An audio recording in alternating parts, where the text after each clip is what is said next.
that suit you. That suit you, you know. I've often said, for people that simply get involved in religion, it's almost like going to Baskin Robbins, right? And most of y'all probably been to Baskin Robbins at one point in time.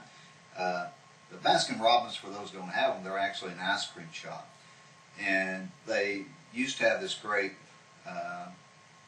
selling factor was that they had 32 different flavors. 32 flavors of ice cream.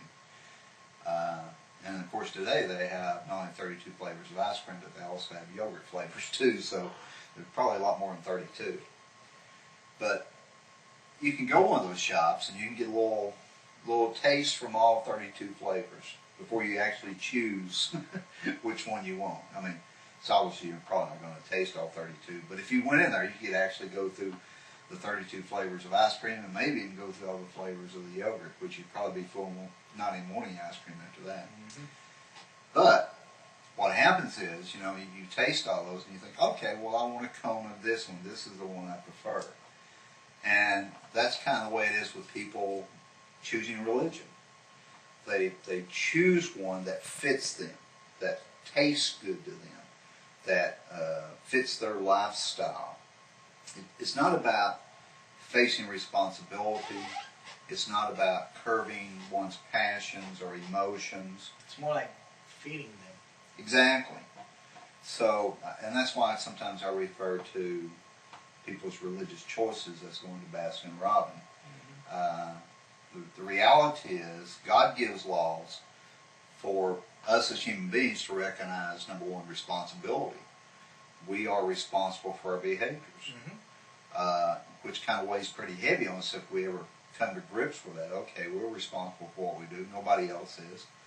And then secondly, it's up to us to make our lifestyles fit with the laws of God rather than changing or altering those laws that will allow our passions and our emotions to rule us.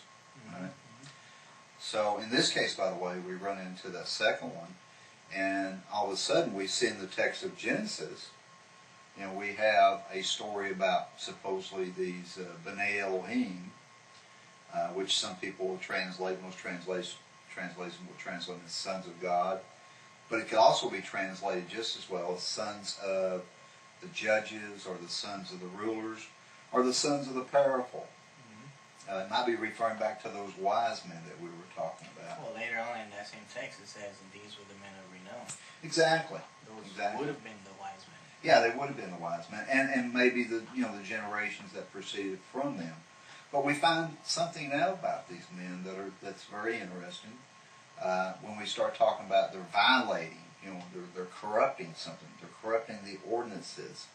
In other words, humanity should have laws that bring about justice, right? Well, that's the point. If you're robbing the rights of others, how just is that? Exactly. And the whole point is, in the 7 laws, we actually say there's a positive one that says, there's this admonition to set courts of justice, but it actually stems from a negative. And the negative is not to do any injustice. Correct. And so any law that we establish should be to order justice, and to do away with injustice. But it also defines what injustice is. Exactly. So that you can do the opposite. Oppression. Exactly. Abuse. Abuse, oppression. Whether it be physical, mental, emotional, whatever. But it always points to the widows, to the orphans not being taken care of. And that's because, by the way, they can't speak for themselves. They're in a weakened position.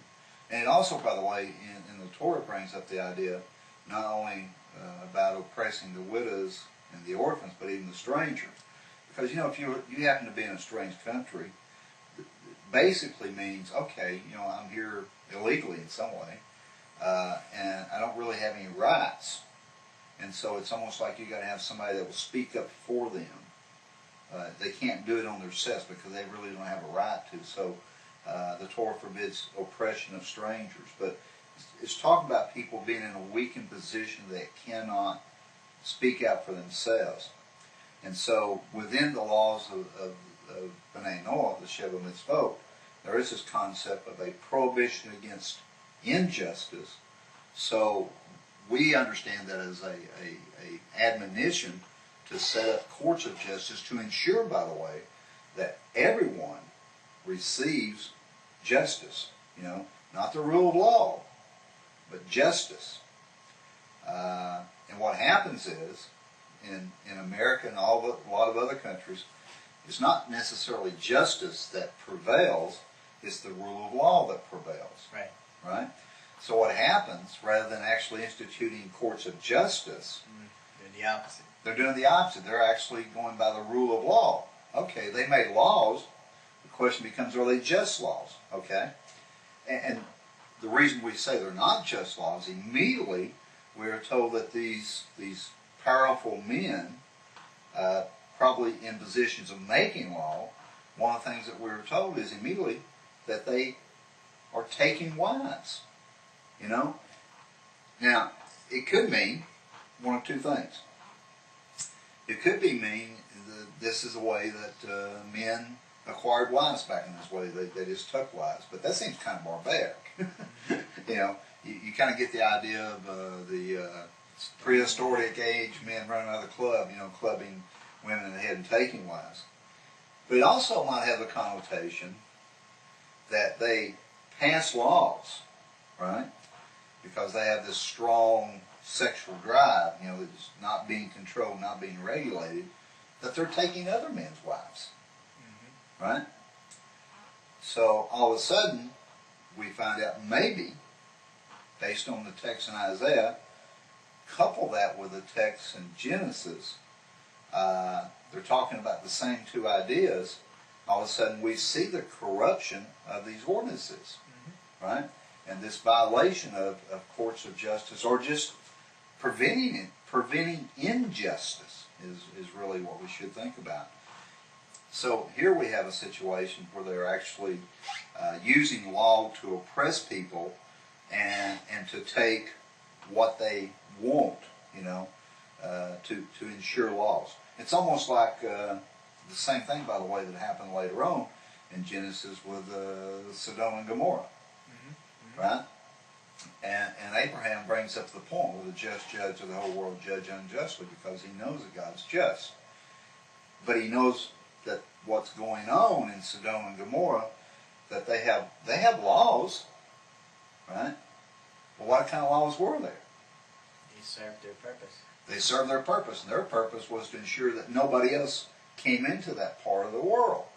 And if they did, even their laws allowed them to rob them without ever being punished for it. It's an amazing story.